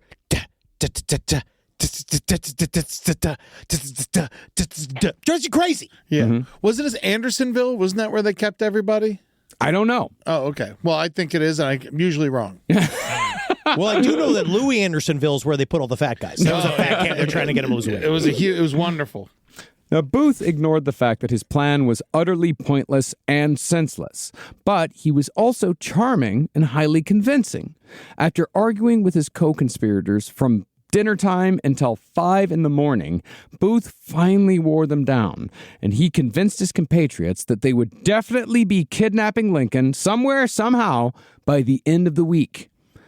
Now, 2 nights after the meeting with his co-conspirators, It's just such a funny time period to wrap it up in. By the end of the week, we will have the Confederacy back. It's that easy. end of the week, business day or weekend? Latest Saturday morning. 2 nights after the meeting with his co-conspirators, Booth stopped by Ford's Theater. There, Booth was told that President Lincoln was scheduled to visit some wounded soldiers at a nearby hospital that very night. This fact was known to the people at Ford's Theater only because members of another theater's company were scheduled to perform at that same hospital. Now, Booth saw the potential here because the road out to the hospital was rural and lightly traveled. Plus, it was close to the Eastern Branch River leading to Maryland, so Booth and his compatriots could be on their way to the Confederacy within minutes of capturing the president. I knew our boat guy wasn't a mistake. And so Booth sent word to his crew that they were going back to the original plan. Fully stocked with supplies, tools, and guns, the kidnapping crew were instantly in their saddles on their way to snatch the president, whether it was going to actually do any good for the Confederacy or not. Now, do you snatch Lincoln or do you cock him? Depends on if you want to keep him or not. Now, the plan, which sounds exceedingly confident, was to capture the president's carriage and somehow outrun the cavalry before reaching the river. The kidnappers would then remove the wheels from the carriage so they could secure it to a boat to ferry it across the water, where the next phase of transporting Lincoln to Virginia could begin. Booth, of course, rode ahead of everyone else to do a little recon at the hospital because he had a good friend who worked as a doctor there. But when Booth arrived, he was told that the president had changed his plans at the last minute and wasn't expected to come. Now, Booth's crew were both angry that their plan had been aborted and extremely worried that their plot had been uncovered. But as it turned out, Lincoln had just decided he had more important business to attend to that night than visiting injured troops. Dick. Yeah, fuck that guy. I wonder what happened to that fucking asshole. Well, Lincoln had changed his plans in order to meet with the governor of Indiana, but in yet another absolutely stunning coincidence, Lincoln actually had that meeting at the very same hotel where John Wilkes Booth was living at the time. Yes, and is this where he fucked a guy named Kennedy? Is this then, or when is it later? He's so far up his own ass. Like that he doesn't even know the guy he's trying to kidnap is in the next room over. The most famous man on earth at this point. We will find him somehow. We will smoke him out. Like as like Abraham Lincoln's walking behind him. We will find the president and we will change him. I'm sorry. Went into Nazi. Now, the conspirators, understandably discouraged, especially after finding out that Lincoln was basically at Booth's house while they were planning to capture him in the woods, they all went their separate ways for the time being. As for Booth, he returned to Ford's Theater, but not to further the kidnapping plot. Instead, Booth was set to perform the night after the failed attempt in a benefit performance of a play called The Apostate, which culminates in the murder of a tyrant and the suicide of his assassin. April 18th, 1865 would mark the last time that John Wilkes Booth would ever perform on the stage, because just a little under a month later, John Wilkes Booth would himself become America's first successful presidential assassin. Now, there's no hard evidence of when Booth changed his plans from kidnapping to assassination, because while Lincoln was killed on April 14th, Booth was still sending telegrams discussing plans for Lincoln's capture on March 27th. Partly, though, Booth abandoned the kidnapping plot because some of his co-conspirators just weren't feeling it anymore. Dude, it was too long, all right? The Civil War is over, buddy. We want to move on. Yeah, well, at this point, it's not over. But it's basically over. It's getting there, and Booth's plan is a lot of risk. Well, it's all risk, no gain. Yeah, because you're going to just have the president, and nothing's going to happen. You're just going to get murdered. Well, I think not only are you going to get murdered, but Grant and specifically a man, a little general named Sherman. Yeah, is gonna fuck you up. Yeah, they are going to fuck you up even worse than they've already been fucking you up. They'll kill Lincoln. Yeah. They will kill Lincoln themselves. None of them like Lincoln. It's kind of like the Kennedy thing. No one liked Lincoln. Well, no, that's not true at all. Well, people respected him, but he had enemies as well. His cabinet loved him. Yeah. He won 2 presidential elections. Absolutely, People of course. liked him. I will say he didn't have a cabinet. He had a full-on walk-in closet. And he never left. But I will say, if they would have gone through with this kidnapping plan, the chances of Lincoln just beating the shit out of them in the box. That's everybody. We need to write this. We need to write this Inglourious Bastards movie where Lincoln is brought in, and then Lincoln slowly but surely takes the team down both by force and by charm. Like begins winning them to their side and having to fight John Wilkes Booth in the end. I could see him getting completely naked and be like, "Let's go, fuckers!" Yeah. You know, this is one log cabin. Republican ain't go that easy. Now, I want the movie where they take him all the way back to Richmond. Lincoln wakes up in Richmond, his eyes just pop open, and he single-handedly fights his way out of the Confederacy and just takes it down himself. like Abraham Wick. Yeah. Yes. God, that'd be awesome. Well, the member of the team that left after John Wilkes Booth, after just everything didn't work out, was John Surratt. I mean, John Surratt, he was basically the guy who brought the team together. He had the strongest connections to the Confederacy. So when he rejected Booth's final plan, it was over. Like they didn't have their guy anymore, the main guy. And wasn't he the money man too? Well, Booth was the money man. Well, he was he made it a legit capital C Confederate action. You know what I mean? Yeah. Well, basically, Surratt had finally seen through Booth's bullshit, and he had no intention of remaining under Booth's influence. He's an actor! Yes, but unfortunately for Surratt and his family, Booth had no intention of letting Lincoln go. But most unfortunate of all at this point in the story, deservedly so, was the Confederacy. The Appomattox Campaign, which was General Robert E. Lee's last desperate attempt to defend the Confederate capital of Richmond, it was well underway by March of 1865.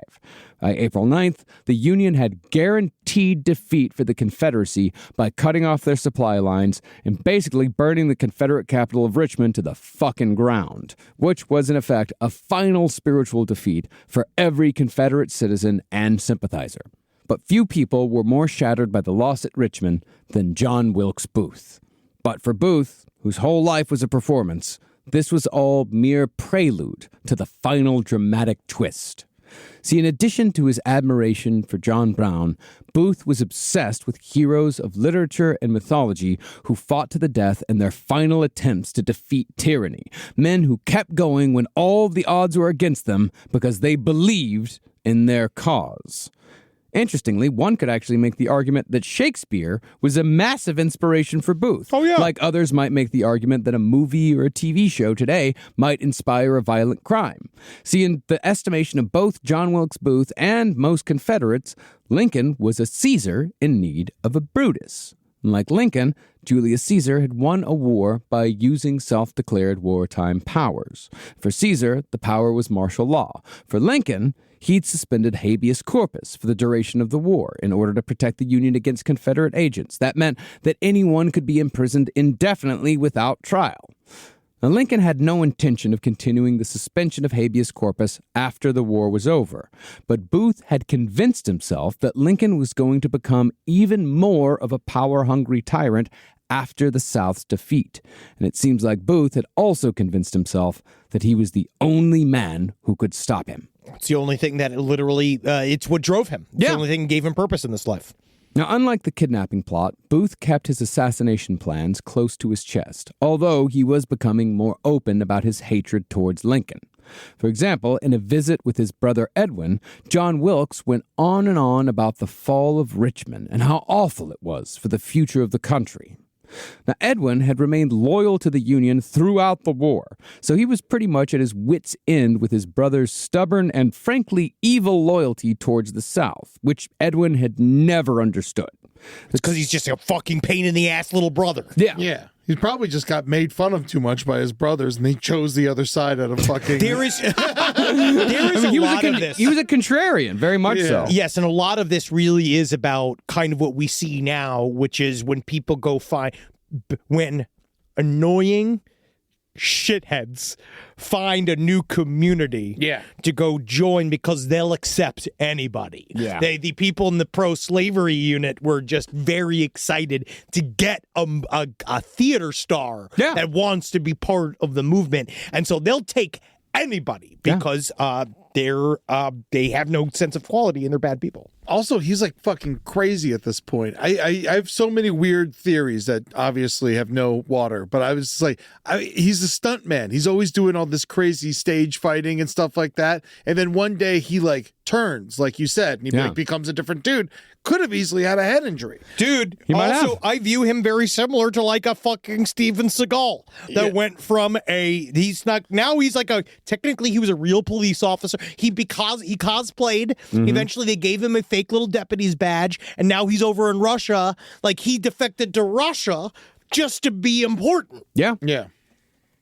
Well, Edwin and John Wilkes Booth never reached common ground, and that argument was the last time that Edwin would see his brother alive. From there, Booth visited New York, where he met up with Sam Brooks, the actor friend that Booth had tortured for months with threats of blackmail. Booth went on and on about how he'd missed his chance to kill Lincoln during Lincoln's second inauguration. And when Brooks told Booth that he was crazy, Wilkes simply whimpered, quote, "I could live in history." Tells you his exact fucking motivations. He just wanted to be famous. He wanted to be important. He's just another bottomed out fucking actor. Yeah. And there's also they say that, his career was not on a downward slide at the time. And that's true. It wasn't. But it also was never as big as his brothers or his father's. Some say it was his voice had gone. Some say it was booze. Some say you killed a country John because of bad reviews. No, it was not bad reviews. Oh, Sondheim. That's his liberties. That's his creative liberties. I know it's his liberty. Well, that's some say. So he's not saying that it is. Why did you do it, Johnny? Nobody agrees. Also, I imagine he's pissing everyone off. Yeah, he's a bad guy. And that's the thing. He's getting into that cycle that a lot of these people get into. James Woods, where they're John Voight. They're pissing people off, and them being it pisses them off that other people are getting pissed off for them saying foul shit. Yeah. Like they don't understand why other people are like, hey, that's not cool. And so it's just this never ending cycle. And then before you know it, they're fucking just absolute monsters. Yes. Now, much to Booth's chagrin, Robert E. Lee effectively ended the Civil War when he surrendered his forces to Ulysses S. Grant at the Appomattox Courthouse. But Lee did so on the very same day that Booth returned to Washington, D.C. from his trip to New York City. And while the rest of the city partied with an energy that only comes from the end of a war, Wilkes was openly depressed and spent time at the shooting gallery before meeting up with one of his Confederate buddies to commiserate. Now, it seems as if Booth had pretty much given up, but Booth and one of his co-conspirators in the kidnapping plot attended a speech made by Lincoln just a few days later, and this speech very well could have given Booth the reason he needed to simply kill the president. The speech began with Lincoln saying that the government planned to follow a path towards Reconstruction in the South that had already been successful in Louisiana. Booth, of course, believed that Lincoln secretly planned to further destroy the South, although ironically, as we'll get into later, the South would have been far better off had Booth just done nothing. Oh, yeah, because that's where the conspiracy comes in. We'll go into a little bit that they believe that the cabinet itself was running some we got to kill Lincoln from the inside plan because they thought that Lincoln was being extremely generous to the South. Mm-hmm.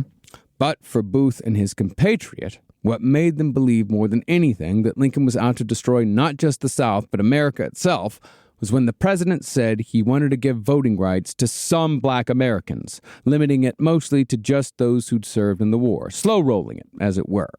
What Booth heard, however, was that Lincoln was giving citizenship and full voting rights for every formerly enslaved man in the country, which was pretty much, in Booth's estimation, the worst thing Lincoln could have possibly said. Would you let an Ottoman vote? Would you let a shovel vote? You joke, but those were the actual arguments that they made. Oh, I know. And this was what seemingly sent Booth fully into murder mode, because Booth was heard to say after the speech that now, by God, he was going to put Lincoln through.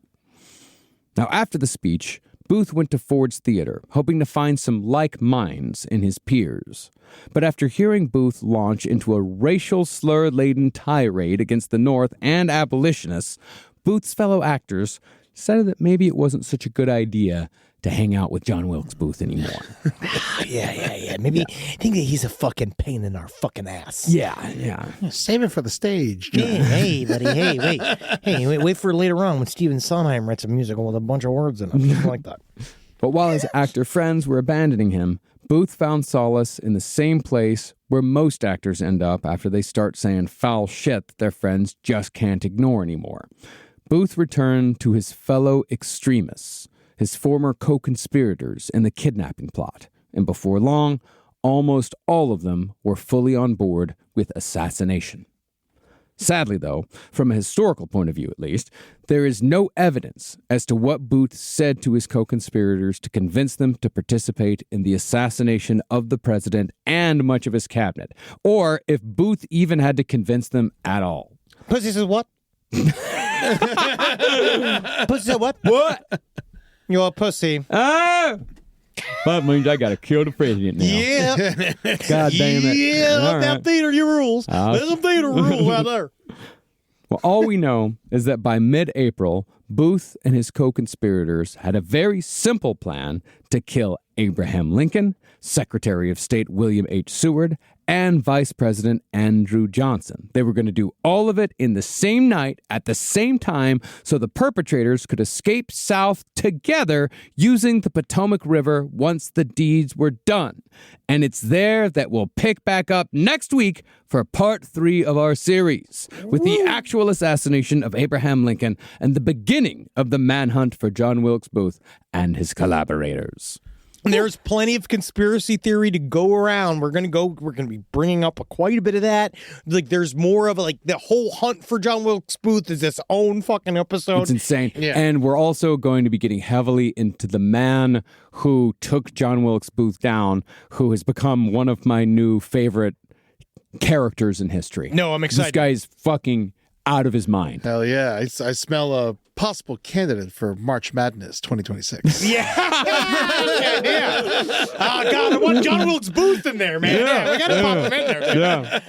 Thank you guys so much. Go to our patreon.com. Go to patreon.com/lastpodcast on the left to go watch us talk. And then you can also see Last Stream on the left live every Tuesday at 6 p.m. PST.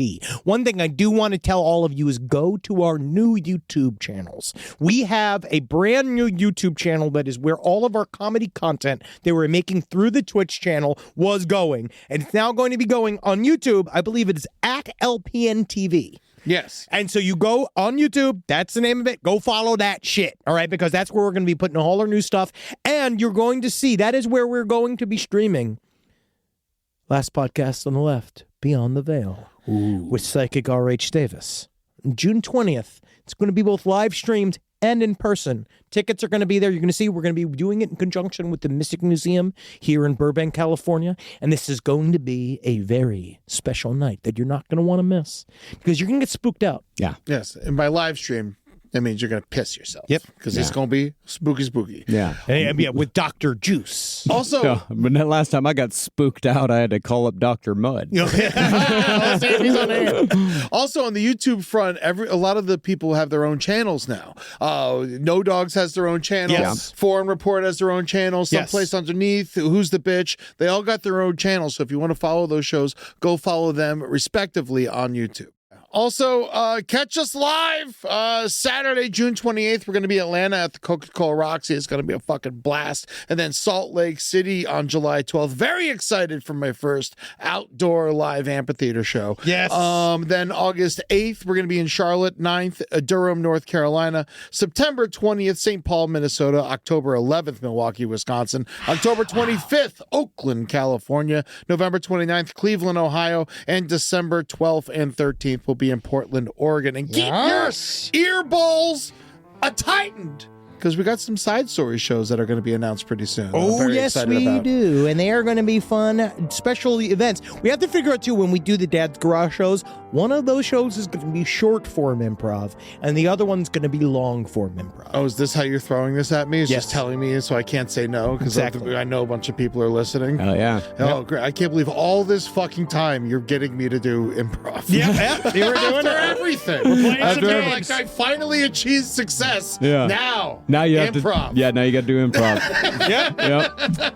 Yep. Hey, have fun, man. I'll be hanging out in my fucking hotel room. Yeah, we're going to show you. We're going to have a good time, Eddie. You're going to like the way you look. Also, I want to give a big shout out to Bring Her Back. Go see this fucking movie. We interviewed the Filippo brothers. It came out a week ago, I guess, or yesterday, depending on how you listen to this show. But go listen to that interview and go see that fucking movie. It was unbelievable. It's the best horror movie. It scared the living shit out of me, and I watched it on my computer in the morning. It is going to be pretty close to Sinners for best horror movie in this fucking year. Yeah. Because that movie is truly frightening and upsetting, and those guys couldn't be funnier about it. Yeah, they're hilarious. because they did Talk to Me, right? Yes. I love Talk to Me. I haven't seen the new one yet, but I loved Talk to Me. Yeah, Talk to Me is the new one. New one's truly just, fucked. it's everyone's worst nightmare. Yeah, All right. it's great. Well, hail Satan, everyone. Now game. Hail the Union. I love you, Yankee Candles. Andersonville was a Confederate prison that killed a lot of Union soldiers. Hey, man, we'll get you. If you try to rise up, we're going to fucking get you again. I've seen the coming of the glory of the Lord. Let's go get hammered in the desert. Yeah!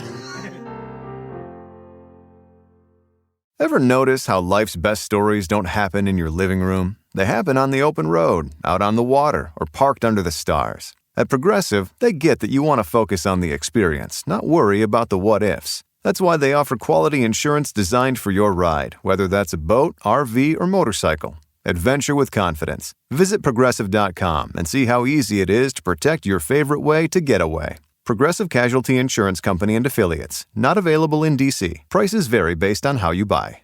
Did you know that skincare can start in the laundry room? All Free Clear is the #1 laundry detergent brand recommended by dermatologists, allergists, and pediatricians for sensitive skin. All Free Clear is 100% free of dyes and perfumes. It provides an effective clean that's gentle on skin while removing impurities like dirt and body oil without leaving irritating residues. Plus, All Free Clear Liquid is Safer Choice certified by the U.S. EPA. For a clean you can feel good about, all you need is All Free Clear.